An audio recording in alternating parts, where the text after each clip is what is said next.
So good morning all. Hello to this plenary session for the Future of Research plenary panel. And a warm welcome from MethodsNET. We hope you will enjoy the interactions. And I directly give the floor to our three distinguished panelists and friendly colleagues. I will introduce them very short.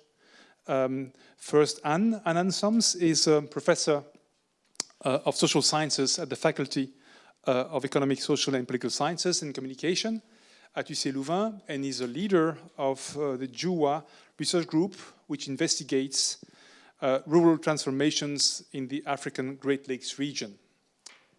Then we also have the pleasure of welcoming Lisa Ilboudou-Nebié, who is an assistant professor in the School of Human Evolution and Social Change at Arizona State University, USA. She's an anthropologist by training and also an international development expert. And her research focuses on the human dimensions of environmental change, climate adaptation, and food and water insecurity in West Africa. And lastly, we have also Yves de Villers, fellow colleague from UC Louvain, who's professor of computer science at the Louvain School of Engineering at UC Louvain and a leader of the Artificial Intelligence and Algorithms Research Group. And Yves is also senior advisor to the president for the Digital University at UC Louvain. So we have here a very broad scope of expertise. And I directly jump to each one of them and ask them to present themselves in short, in a couple of minutes.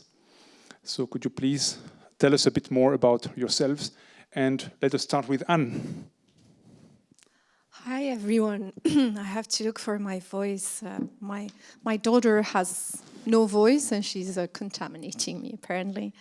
I'm really happy to be here. So I'm Anne, I'm a professor here, and I was asked to introduce myself and how that informs my research in terms of methods.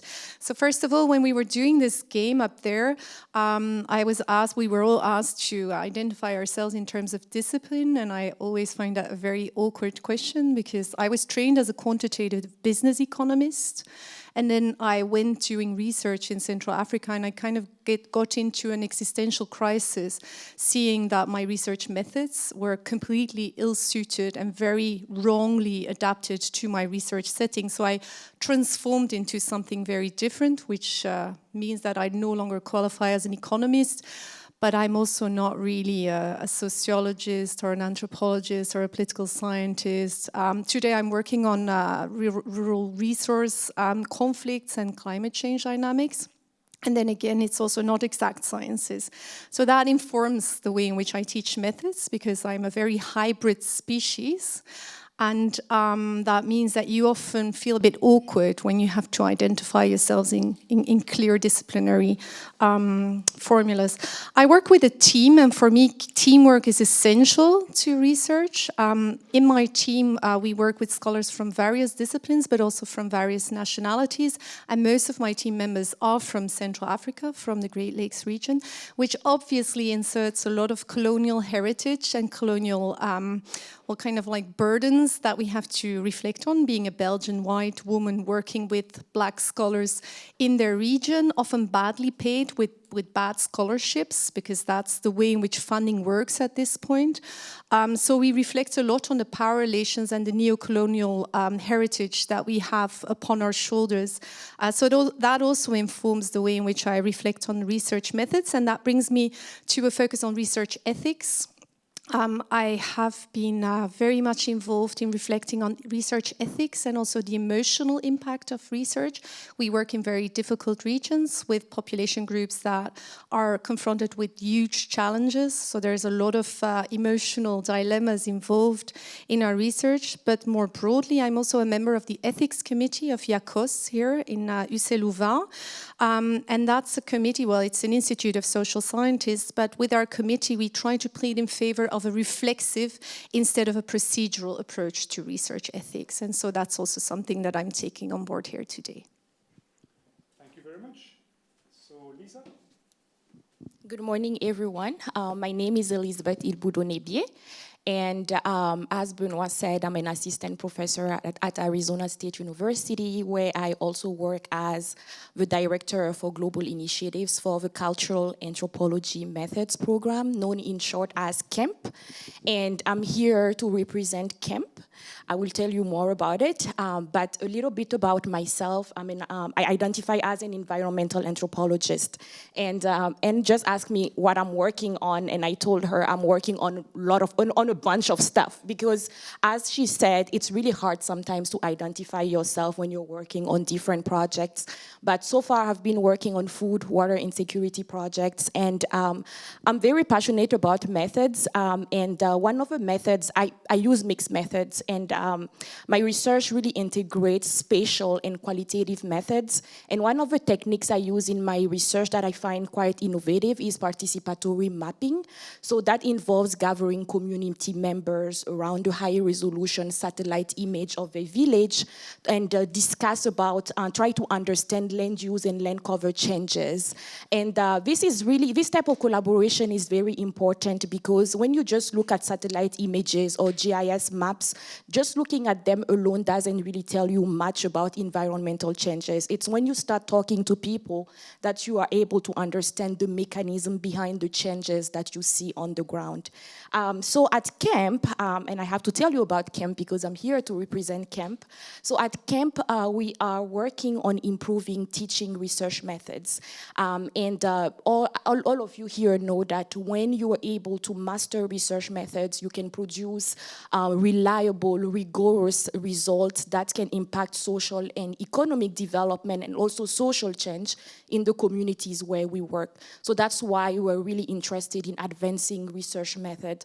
And at CAMP, we also engage in conversations about learning and teaching methods, including participatory methods. And we're looking at ways to also improve student mentorship.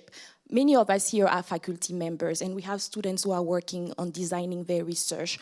So what we're trying to do is to develop an atmosphere where students feel supported, because when we provide feedback to students, sometimes it's really stressful, and we don't want them to end up giving up on their research design. We want to create an environment where they feel supported, finding solutions on how we actually approach them when we review and give feedback on their research. And we wrote a few papers about pedagogy when you are teaching students research methods, and I'm happy to share more information about these publications. And I'm excited and here to invite all of you to be part of our community of practice. We are a partner of MethodsNET, and we're very excited about this partnership. In this fall, we're going to launch a few activities because CAMP is going international, and I will tell you more about that in one of the upcoming questions. But I would like to tell you that we also have a community of practice with already 700 scholars, and we're looking forward to having you be part of that community. Thanks a lot, Lisa. And now I give the floor to Yves. Thank you. Nice to see you today. My name is Yves Deville. So I have a different background. So I am a computer scientist, and I am in the engineering school here in UC Louvain. And I am working in computer science, artificial intelligence, and optimization. That's my research and my teaching. I'm also giving a class to PhD students on scientific communication.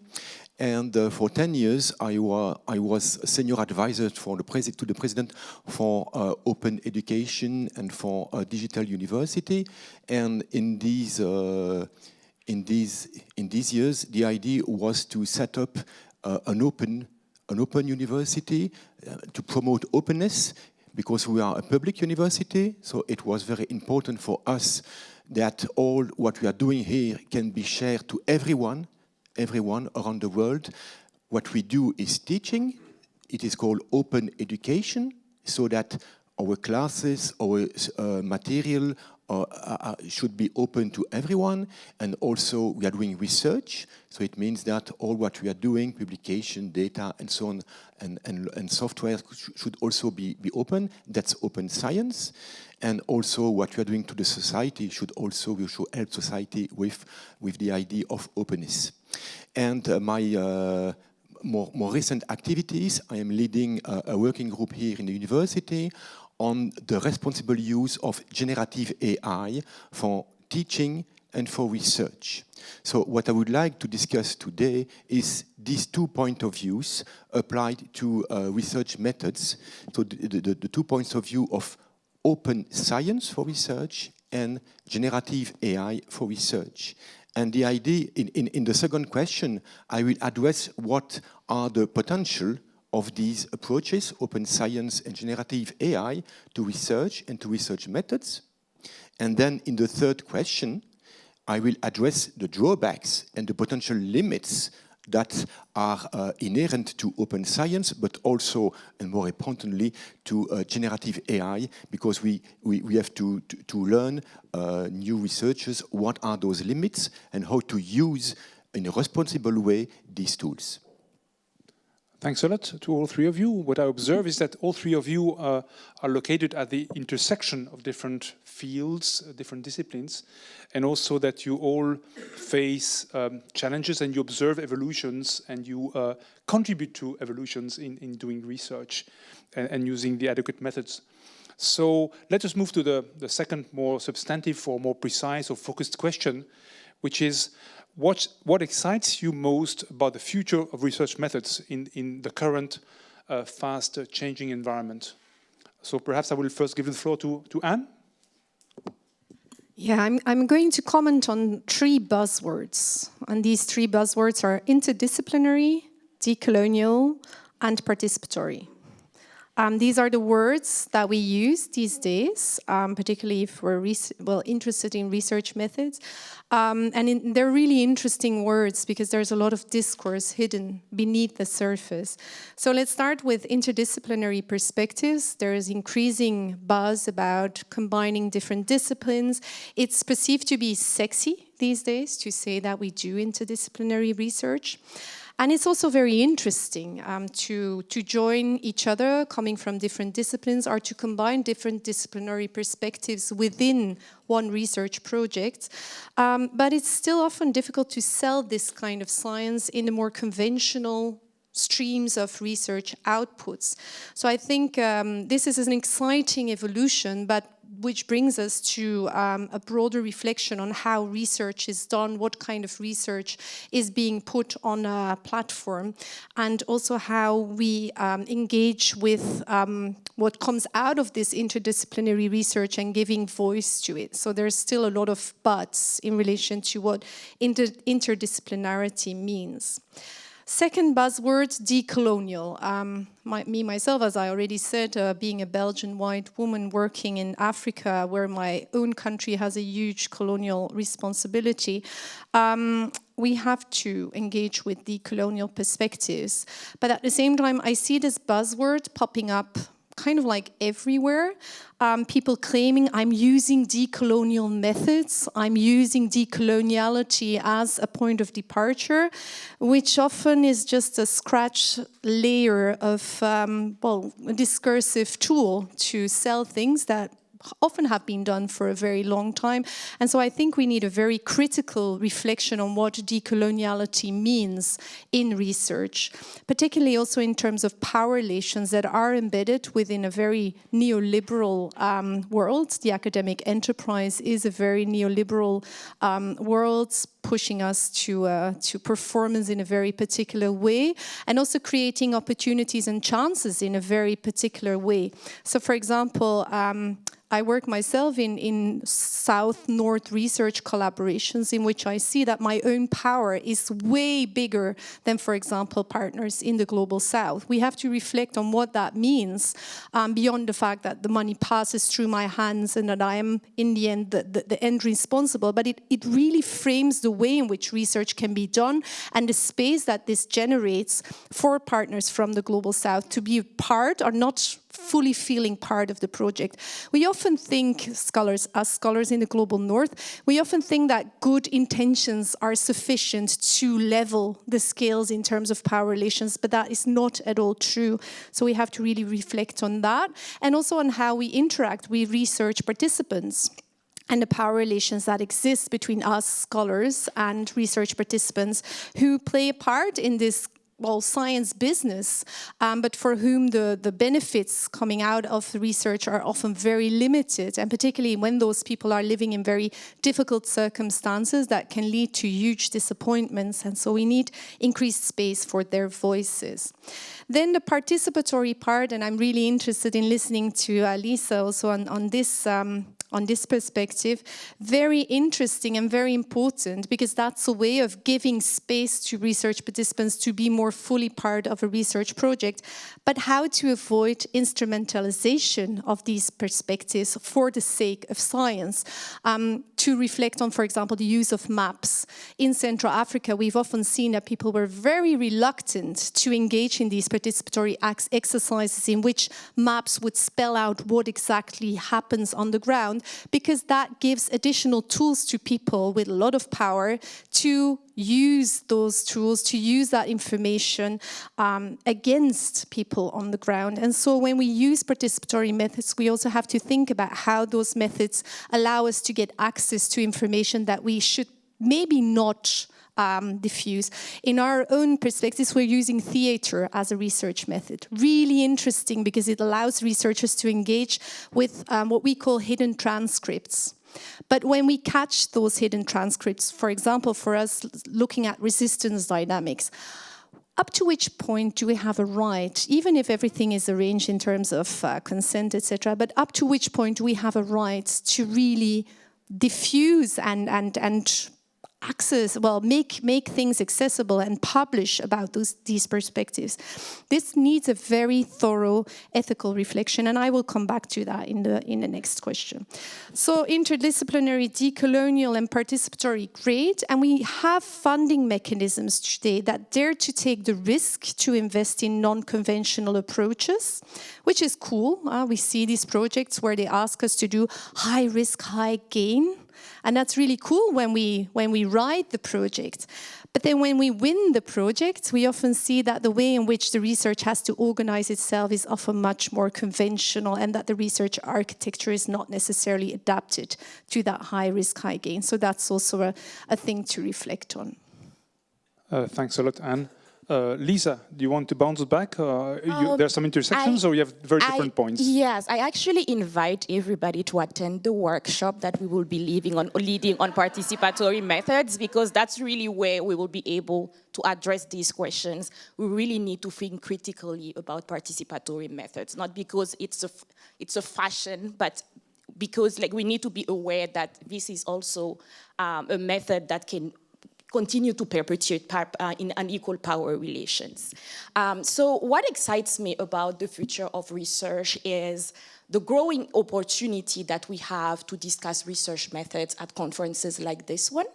And also, I'm excited to see that there are growing partnerships between people and networks that are passionate about research methods, like the collaborations we have between the Cultural Anthropology Methods Program and MethodsNET. Another thing that excites me, of course, and the reason why I'm here, is the launch of the international launch of the cultural anthropology methods in the coming weeks.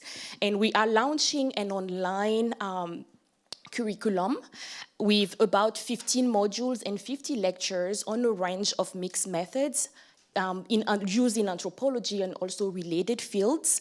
And these lectures can be used for learning and for teaching research methods. So we also include a module on how to teach methods the camp way. We chose YouTube as a platform because YouTube is free.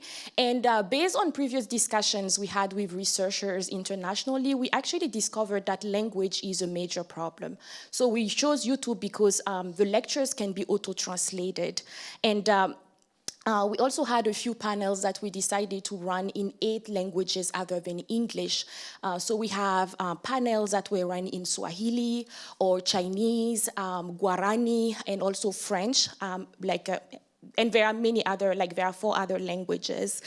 So in some of these panels, we feature researchers from East Africa, West Africa, Latin America, and Asia, because we really want to have an international program. And while we have some materials already posted on YouTube, we also encourage a collaborative process where researchers who are working on different parts of the world can also upload their own lectures. This way, when students go on these platforms, they can actually see people who are sharing the same background like them and who also work in their communities. And at CAMP, we're also building we're growing partnerships with researchers and international partners across the world. And that's why I said earlier that I would like to invite you to join our community of practice, because that's the best way for us to continue these conversations that we are starting here. And this is also an opportunity for faculty members to be able to share teaching resources, to get some advice, and also collaborate on publications like the publications we published like about pedagogy that I told you earlier about, and also potential grant applications that are related on advancing research methods. And another excitement that I have for the future of research is that there's a new generation of scholars who are interested in non-traditional methods. And this gives me hope that it will transform the way we do research, the way we design our research in the long run, and also promote social change in the communities where we work. Thank you, Lisa. You mentioned the buzzword of transformation, and I think this is at the heart of what Yves wants to share with us, right? Okay, so what is the last language? Not Chinese, not Japanese, Vietnamese. Yes. And why these languages? Because these are the languages I would like to speak. And I'm not able, I'm quite bad in languages, but the real part was the French one. Okay? And all the parts are generated by AI, automatically just pushing one button, and it was translated. Okay? And the lips movement are quite good. So you can see that AI is progressing every day, and now it's possible to translate a video like this, translate text, to generate images, to generate text, and so on. You know ChatGPT. So these are very powerful tools, and they can be used to help researchers in their day-to-day work. And what kind of help is generative AI able to provide to researchers? Maybe first the idea is to help with writing, to write articles, text, and so on, with some limitation and problems that we will see in the next question. It's also able to help to data collection, analysis of large sets of data, to translate, it's also possible to do the synthesis of a paper, to do some kind of brainstorming with an AI friend, AI colleague. So one mathematician in a US university was stating last year that AI was the level of a bad graduate student. And this year, a few months ago, he said, okay, now AI is the level of an average graduate student. What will it be next year? And in 5 years from now? So it will be quite a colleague for the researcher, and it will help her to develop his or her own research. Okay, it's also now possible to interact with a body of knowledge and not just ask AI to generate some imaginative text, but you can ask him just, here are 5 papers, and give me a synthesis or a state of the art with right references, and it will do it quite well. And also for the development of software tools, these tools are also quite good. But these are just the positive aspects. It will be important to understand the limits, and we just discussed that before. And when generating images, for example, there are a lot of problems. That's for generative AI, which can be very helpful for researchers. Now, open science. So the idea of open science is sharing knowledge, which is a very noble objective, and sharing for publication, it's called open access.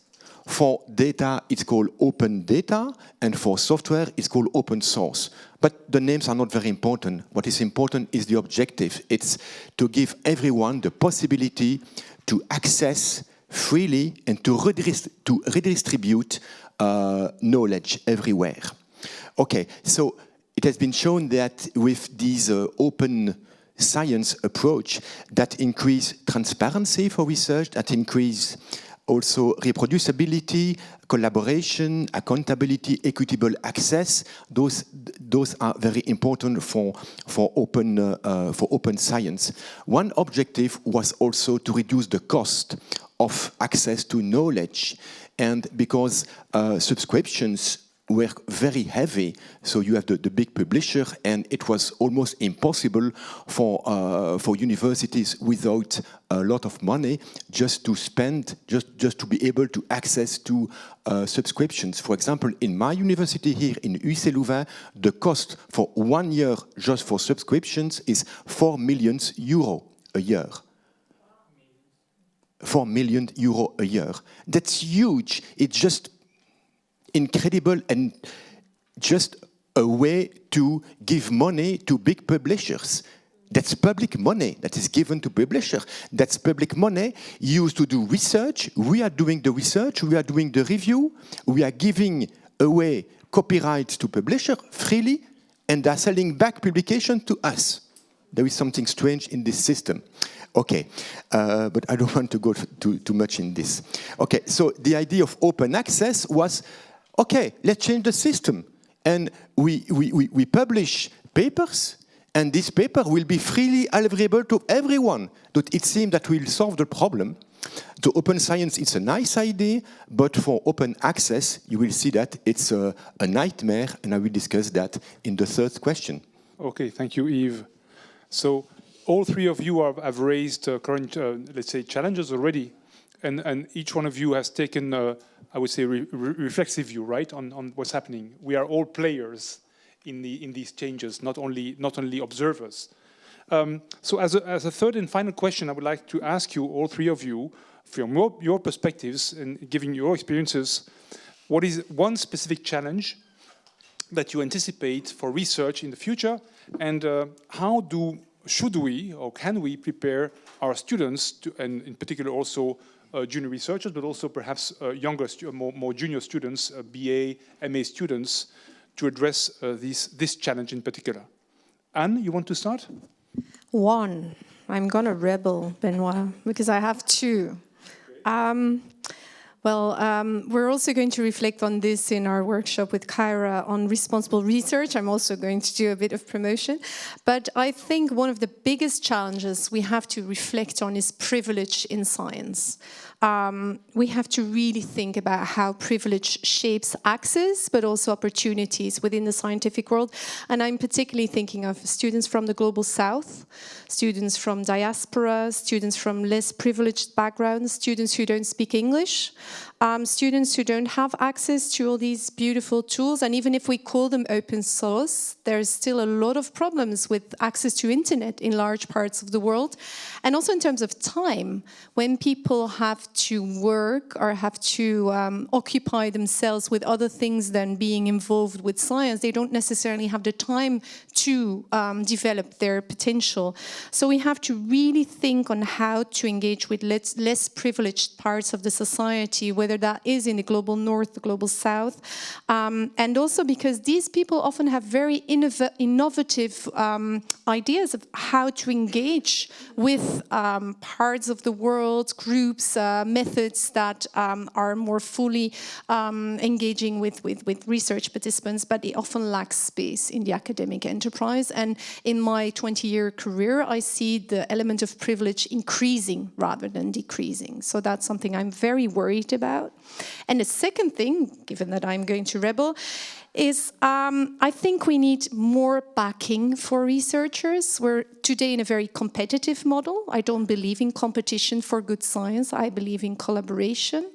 And I also believe that we have to give researchers more decent backing for example, the ethical and emotional dilemmas that they face in research. Lots of us are facing increased pressures these days, regardless of whether we work on very sensitive topics, but today lots of things have become sensitive. Some of us are intimidated. Some of us face very difficult emotional challenges in the research that we're engaged in, and we need more of a community that helps us carry that weight, and that means more collaboration, but also more attention to, for example, ethical challenges and emotional challenges in research. And just to give you an example, I've recently published a book on vulnerability in research, and I'm really scared about putting it out in the world. And that is someone who is in a firm, fixed position with lots of privilege in a university where I'm kind of comfortable. So what does that mean for these less privileged scholars that also want to reflect on their vulnerability in this quite harsh world? So that, for me, are very important points of attention. Just a question to you, Anne, bouncing back. The sort of research you're doing, it's also a slower form of science, isn't it? Like it takes more time sometimes to collect and gather information, data, and process it. There is also difficulties of access and so on and so forth, and all the issues you mentioned. So does this also have implications of having different funding schemes, or I mean, what are the concrete implications for the funding bodies, for instance, or universities? Because, for instance, people are supposed to do, young researchers are supposed to do a PhD in 3 or 4 years now. It might not be feasible in some environments. Yeah, so true. And it's also in relation to some of the sensitivities of our research. Some of the data I've collected 10, 15 years ago is only... I'm only capable of talking about that today because it was so sensitive. And that is a privilege that many young scholars don't have. But also let's think about, for example, these scholars from the Global South that work in what we call sandwich scholarships. It basically means that they're paid half-time for a full-time PhD period. And it puts them in a position where their access to the Global North, for example, to participate in conferences, etc., is very much restricted. They have to kind of, like we call that in French, se débrouiller. So they have to kind of arrange themselves when they're doing their field research. There's often a lack of funding as well. So I think we have to call these funding mechanisms very problematic. I call them neo-colonial scholarships. And I think as an academia, we have to think about in which research conditions do we put researchers to do very difficult research. Thank you, Anne. Lisa? I think Anne just said something very important about collaboration, and I would like to bounce back on that. So as we saw from the activity we did this morning, research methods are evolving, they are changing, and we have visual methods that maybe a few years back we weren't using, for example. So this puts a burden on individual faculty members who have to mentor students who may be interested in these methods, but they don't really have the expertise to coach them. So that's really where I see the importance of having a community of practice, like we do at Kemp and also like you do at MethodsNet. So in these communities, you may find experts in these methods that maybe the advisor of that student may not have. So at Kemp, for example, we have a listserv. And on that listserv, anybody can post a question. So we have students sometimes who are stuck in the field. They have a particular issue with the data, and they want to have some feedback that maybe their advisor cannot help them with. So they post a question, and in that network of 700 plus people, someone is encouraged to answer. And most of the time we have the answer. So, and this is really important because the students can get feedback on a case-by-case basis, because what I noticed on the website, on the listserv, is that some of these experts often ask them to clarify, well, what are you working on? We want to know more about your work. So this is a great opportunity. Something I also want to reiterate is to strengthen these community of practices. And one of our hopes at CAMP is to have a more integrated listserv with MethodsNet, where, for example, information that we share on our listserv can also be shared on the MethodsNet listserv. So most of our network know about this conference. And this is something we're very proud to do. And that's really where I think collaboration matters. So these conferences, these community of practices are amazing opportunities for us to continue the conversations that we're just getting started. Thanks a lot, Lisa. Yves? Okay, thanks. So I would like to address two challenges, one for generative AI and one for open science. So for generative AI, maybe it's important to express the limits of these tools, that they just don't understand anything, okay? They don't have any representation of the world, so there is no understanding. So they're just producing text or images based on statistical process. And these tools could also have a lot of biases. So they reproduce and sometimes they amplify discrimination and stereotypes that we have on internet. Okay, so we have really to be aware on this. And also what is generated cannot be explained or documented unless you focus the AI on some existing papers. Otherwise, it's difficult to have explanation.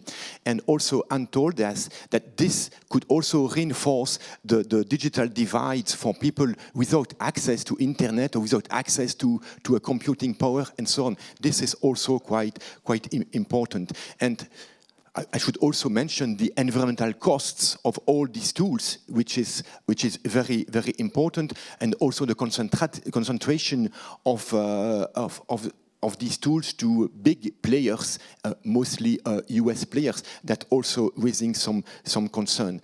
And so in scientific publication, there are also some problems and some potential problems. So we can see now that we have a kind of, we are flooded with scientific papers with mostly generated by AI in some conferences. They're just that it's now impossible to do a reviewing process.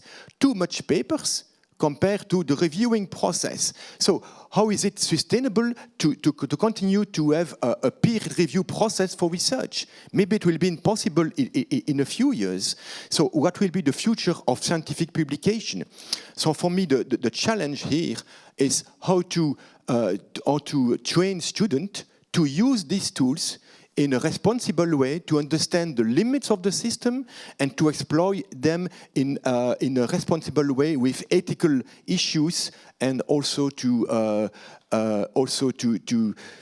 not to limit their creativity with these tools. Okay, now for open science, the idea of open science is very nice, but for publication, it's just a nightmare, as I explained, because instead of paying 4 million of subscriptions, so now they just switch the problem. So authors have to pay thousands of dollars just to be published in big journals.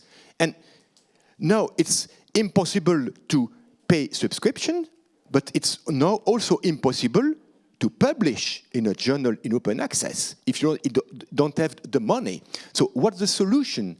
The solution is just don't publish in this journal. That's very easy. We are doing the research, we choose where to publish, we have everything in our hand to change the system. But there is one problem, which is evaluation.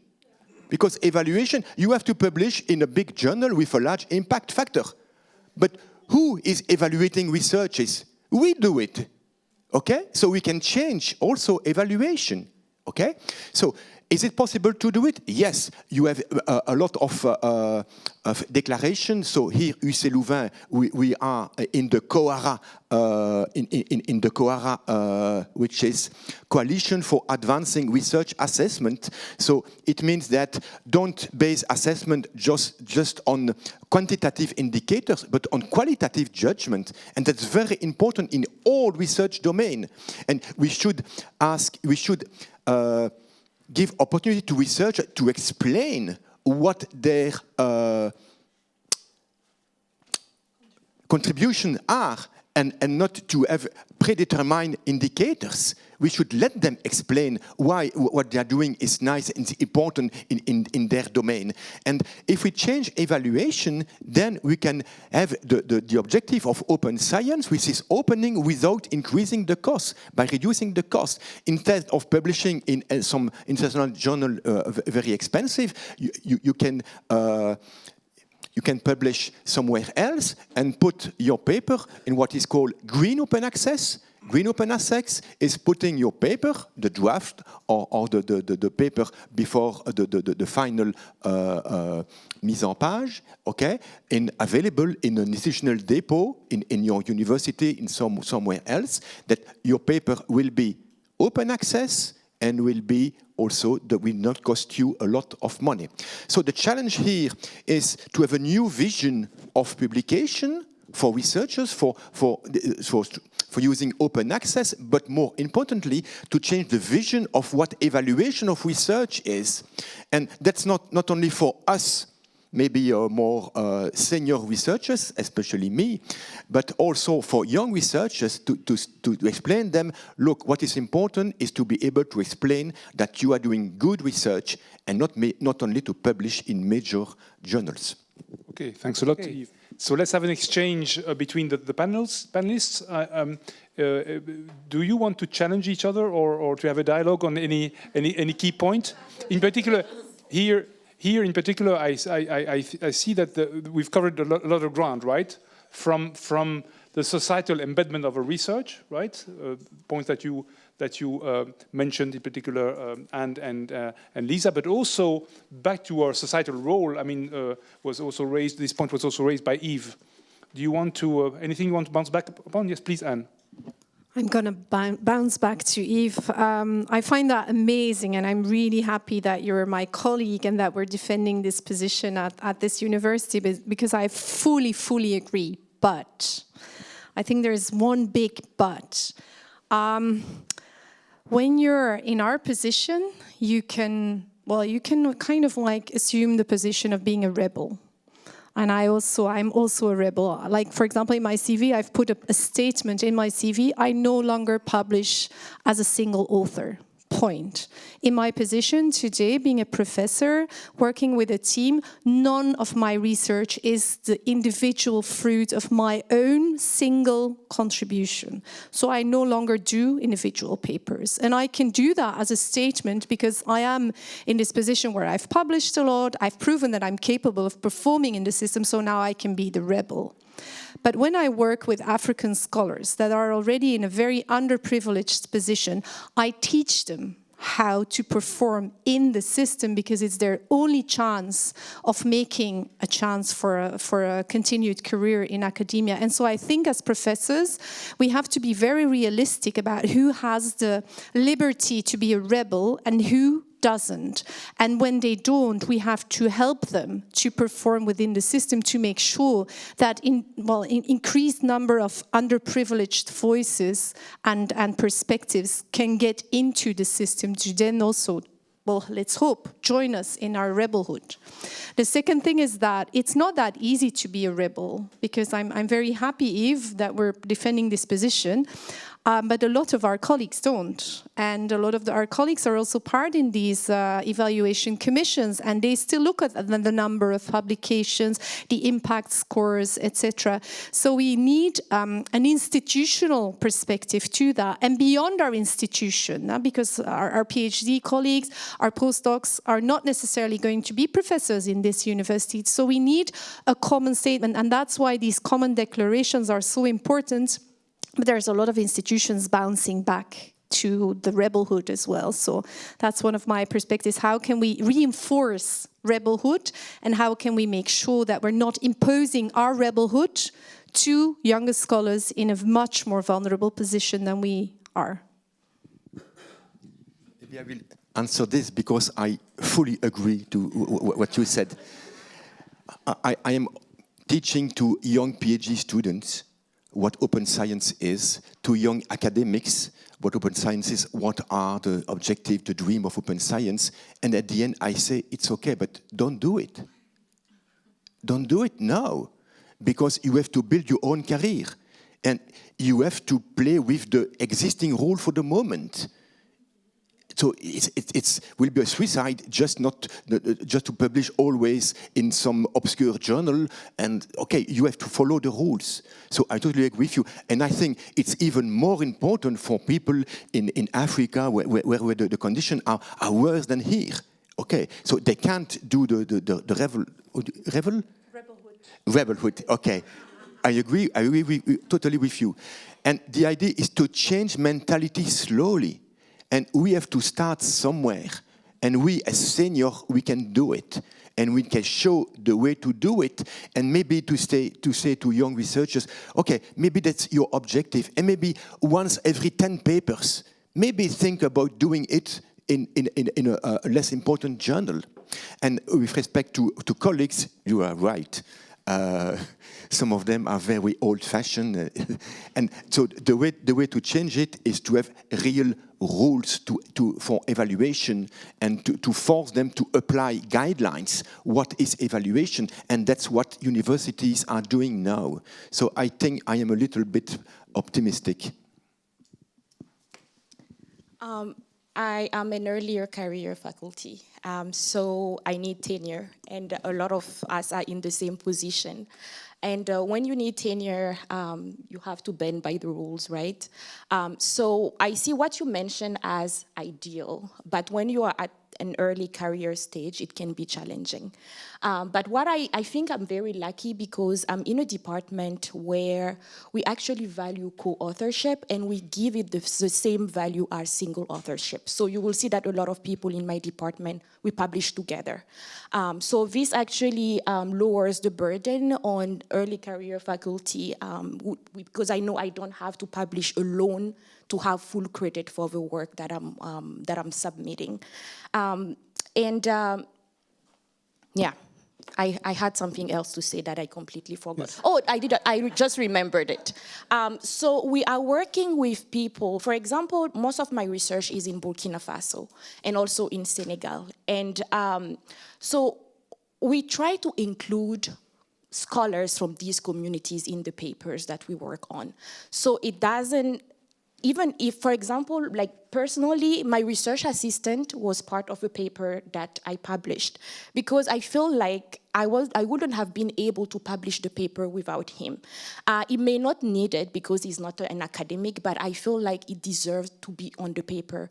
And I think that's also my way to actually involve scholars who are from the community where I work. And a lot of us really need to start thinking this through because many people help us with data collection, data analysis, but they end up not being on the papers. And most of these people are in the communities where we work. So I think a first step, not just publishing open access, but also including the people that we're working in the process. Even if they are not directly writing the papers, they contributed to making this paper a reality. Yes, perhaps if I may jump in on these points, I think there is a double challenge if you take also a global perspective, facing young researchers, especially, well, globally, but especially in Global South. One of them, because myself, I have some experience in Africa, in the Great Lakes region. The first one is access to tools, the actual tools. A couple of years ago, when most software was payware, especially for quantitative analysis, right? It was simply not possible to get access to the software. It was just too expensive. Or there could be some let's say, pirate versions, right? So unofficial versions, but incomplete and sometimes not running well. And now there is a next challenge when with the move to freeware, right, to shared software. It's training. It's advanced training in this software, especially for PhD level students at that level. And the difficulty to find local colleagues who have enough time to devote in particular to such training. And that's why it's very important to offer these training, these tools to young researchers for research methods, not only quantitative, right, also qualitative. And that's what CAMP is doing, what we're doing here with MethodsNet, also globally. That's a key ambition. A second important point, towards the end of the process, Yves and Anne and Lisa, you mentioned very, very rightly so, publication, the publication challenge. And there is, I've been sitting here at UC Louvain on some large evaluation bodies for research. And one point that you didn't raise is the format of the publications. And what I hear increasingly in some places is that people should defend books, like monographs, and not only value article length publications. And this is partly a disciplinary discussion, right? So in some disciplines, it is simply less used, this longer format. In some other disciplines, I'm here mentioning anthropology, for instance. In social sciences, there is this idea that you need time and you need space to present your field work or your special case. And this goes along also with the use of certain methods, qualitative, case-based, field methods, where you need to report the whole process of producing the knowledge, right, as a field researcher. So all these discussions about cost and access, there's also a discussion about the format and having diversity in the publication formats and not full standardization, if I may say so. Now we have a bit more time for an open exchange with the group, with the whole group in the room. And I will just circulate a mic. If I may perhaps recommend, this is a mic. Can you please give it back? Yes. Please. Yes, there is somebody behind you, yeah. And please just give your name and affiliation and then the question. And we will perhaps collect 2 or 3 questions to start with. Yes, okay, thank you. Bart Cambrai, Antwerp Management School and University of Antwerp. And I think there is something else that we can do, following up on the publishing thing. And I think it just needs a rebel and a senior professor. And from a convenience sample perspective, it's wonderful. Because I'm not sure you're aware of it, but last month there is a class action complaint at New York district. And I've here with me against the 6 major publishers in academia. And just to give you like one additional figure that really blows you away. So in 2023, Elsevier generated 3.8 billion in revenue from its peer reviews journal only, right? Only from peer review 3.8 billion. An operating profit margin of 38%. So I'm working in the business school, but for those with a background in economics, an excellent business is considered a 10% margin. This is a 38% margin, all right? So in total, these 6 made over 10 billion in revenue from their peer-reviewed journals, right? And so now some professors in the US filed a class act against them, and perhaps with a rebel and a senior professor, we have to do the same here in Europe. I do no more reviews for these journals. It's yes. the 6 so pages. please use the mic. Yes, perhaps we collect 1 or 2 more questions or interventions or reflections. Yes, there and then back. Thank you very much. It's a very interesting discussion, especially when we talk about publishing and mentorship. Please introduce yourself. Yes. Oh, my name is Chama. Yes, from Omia University and University of Zambia.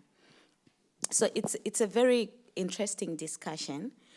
There's a saying that I like, which says, train up a child in the way they should go while they are young, because then it's easier to control them when they grow older. So now, but what I'm hearing from here is the aspect where you train up a child in a different way. Then when they are older, you want them to depart from that ways, which is practically impossible.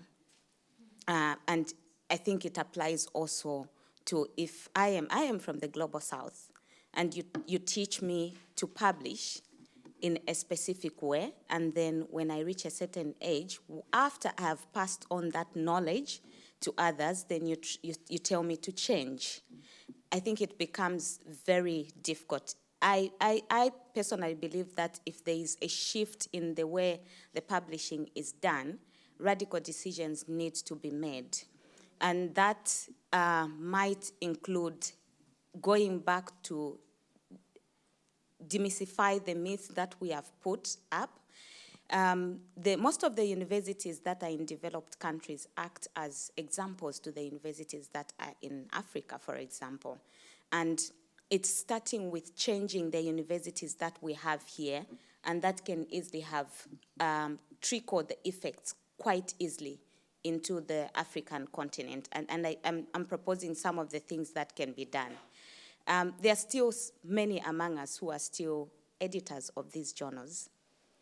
And we are also reviewing for these journals.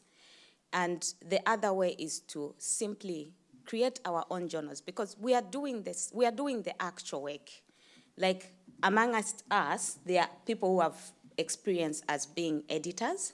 Most of us have peer-reviewed the journals, they are managers, and I think that's what some of the universities are doing. It's coming up, MethodsNET, but we also have the journal that we can publish in, and I think that contributes more, because then you give, even when you direct the students on where to go, you have alternatives of where to go, and these are actually credible journals that you may have. So I think we need to go a little bit beyond just discussing this and being laboring, but to create solutions that we can offer in addition to the labelhood that we are putting across. Thank you. Thank you, Tama. And at the back? Thank you. It's okay. Okay, sorry for the voice. I'm letting an. Yeah, please introduce yourself. Yeah, sorry. Yes, My question will sorry, little. your name and affiliation. Oh, I'm sorry. I'm Barnaby Gillette. I'm from University of Namur, and my question will likely overlap the question of my fellow colleague just in front of me. But my question would be about that kind of question about.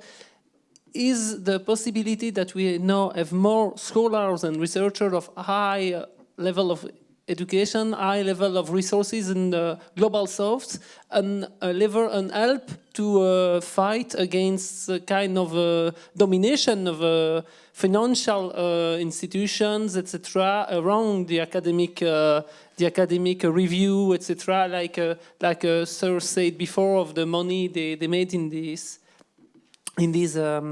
institutions. Is there a possibility? But also my second half of the question will be, is it possible to change the system in the system himself? Because if you made new people access to the highest post with the highest reviews, etc., won't they stay on their comfortable places and say, okay, let's change the system? Or will there be a loss of ideals if you make if you replace the leader but not another one? That's really my question. So your question is also, is research a specific field, or is it operating simply following some economic logic or sociology of sociological practice? There is a lot of work about sociology of science, right? And how science is being reproduced in many ways. You want to bounce back, Lisa or Anna or Eve? Perhaps for a last round of reflections? Yes? Maybe perhaps first Eve? Yes? Yes. First Eve, yeah. Okay. Then we continue with you. Okay, thanks. So if you can give me the reference, I will be very happy. Do you know what is more beneficial than publishing? There is only one better investment than publishing, than publishers. That's drugs. That's the only one which is better. Okay, that's real. I mean, it's not a joke. So I like the proposition that we don't have just to say we have to do something else. We have to act and to propose alternatives. And here in UC Louvain, we are proposing an alternative, which is a platform for open journal within the university. And we did it 8 years ago, and now we have 25 journals, especially in humanities, which are in an open platform, free, no charge, open to everyone. So I think if every university was just doing one open journal, then the system will change entirely. Okay, and that's just a platform, an open source platform. It's not that difficult to implement, and we can share also platforms between universities, between north and south. There are many alternatives. EC, for example, is also launching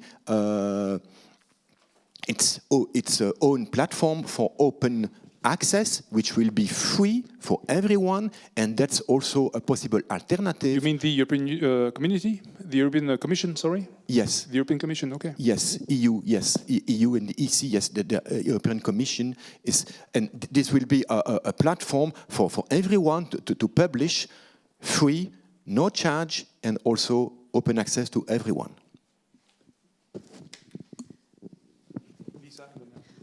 Yes, I just wanted to bounce back on what you just mentioned. And you used the word trickle down. That bothers me a little bit because I think that African universities shouldn't wait for a trickle down from Western universities. We can reinvent a system that works for Africa. So we shouldn't wait for things to change here in order to start changing in Africa. So for example, you participated in this conference. We have all these ideas. So imagine you have a job back home in Zambia. You could start from there. You shouldn't wait, I think, for something to happen here and then benefit from what happened here back home. Because the systems work differently, but sadly, this is what we are experiencing right now, and it's not working. We have to reinvent something that works in the African context. And I think many of us actually try to do that. That's the first step is like the participatory methods that we use. It's still not enough. So like, we still need to discuss about that, but just, I don't know if you get what I mean here, but I will be happy to talk more about this later. Thank you. And Anne, to conclude? I'm going to add the but to that. Yes, but the problem is that the way in which the research world works today, still a lot of research funding comes from the global north because there is just limited money available in the global south, which means that in the end, it's the global north that kind of determines the conditions in which research is done. And that leads to, for example, it's true, there's a lot of potential. I learned a lot from the partners with whom I work. But for example, when I have to submit to my university to file the insurance form because I go to dangerous places. So I have to submit a whole full procedure, a security form. And one of the questions that is asked in that security form is there someone Belgian locally available to ensure your security? And I'm like, what can a Belgian do for me in Eastern DRC when I get in trouble? I mean, then I depend on my networks. The university with which I work has a full security department that can help me in engaging with difficult research for myself, for my collaborators. But still, for my university, the reference point remains, is there a Belgian up there who can help you figure it out? So that's just one of the examples. Another example is one of the things that my partner has taught me is to, there was a lot of resistance from my side, to learn to communicate verbally about my research. So they have this really amazing university radio, and every time I come there, they put me in front of a microphone. The first time I was just stupid.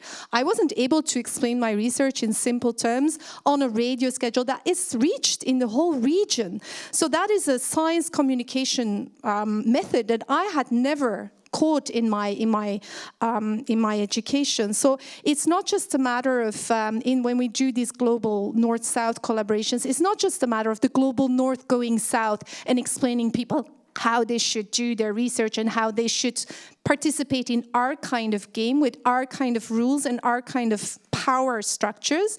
It's also about twisting that and evaluating what is present on the ground. And it's true, there's a lack of funding, there's a lack of lots of things, but there's also huge potential among these people to do things differently. There's just limited space in the current academic world to give voice and leverage to those perspectives. And so I agree that individual academics have a responsibility, but there is the structural architecture that should change. Thank you. Perhaps to conclude, let me give you a few words as chair of MethodsNet. First, thank you all three for your very rich input, built on your own experience on the ground, right? So I would perhaps make three observations based on today's discussion. The first one is that we all operate, we are all being reflexive here in this room about first, the social and technological and economical environment in which we are, right? which in a way constrains us in many ways. And we are inheritors, let's say, of this environment, and we are also co-producers or reproducers of this environment, right? And secondly, based on this, I also heard a lot of very, very timely points about the burning challenges this raises. Challenges, and if I may also say, things that are being unfair, right, and unjust. And so it is also a responsibility to improve this situation and to meet these challenges. And three, I hear you, all three of you, saying that there's room in many ways for innovation. Innovation in the way we do research, in the way we act as scholars, in the way we collaborate, in the way we also publish in different ways. That was one of the key words. We use technology. And MethodsNET really ambitions to be a player to help meet these challenges with the specific scope on research methods. But as we know, research methods are intertwined with the other aspects of our scholarly work, with our theories, with our also our substantive knowledge. Methods are part of the broader scholarly journey. They're always attached to the other parts of us as scholars. So thank you so much for these very rich exchanges. And thank you to the speakers, and thank you to the whole group in the room.